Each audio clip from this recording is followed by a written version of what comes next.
Has your AMBIR scanner stopped responding? A firmware reflash will get it working again. Let's walk through it step by step.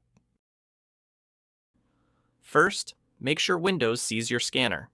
Until the driver is installed, it appears under Other Devices as a USB 2.08 scanner. Your support technician sent you a link to the Universal Reflash tool.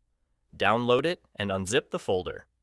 Inside, you'll find gene.inf, gene.cat, and the Reflash application.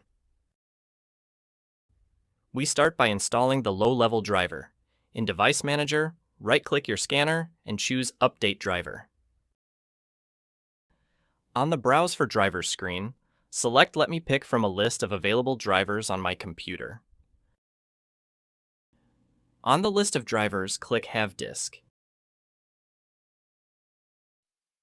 In the Install from Disk window, click Browse.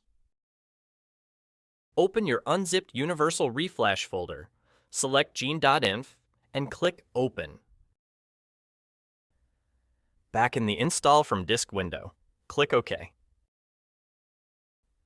The Genesys driver now appears in the list. Select it and click Next. If Windows Security asks, click Install to allow the device software. When Windows confirms the driver is installed, click Close. The low-level driver is now in place. Now open the Reflash application, the Universal Reflash.exe file in that same folder. Read the license agreement, check the box to accept it, then click I accept and continue.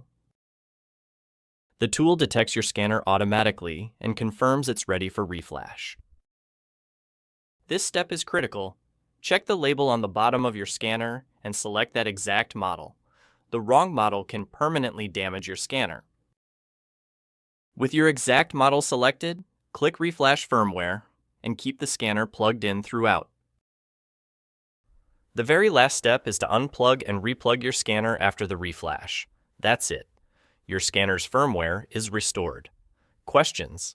AMBIR Support is here at 630-530-5400.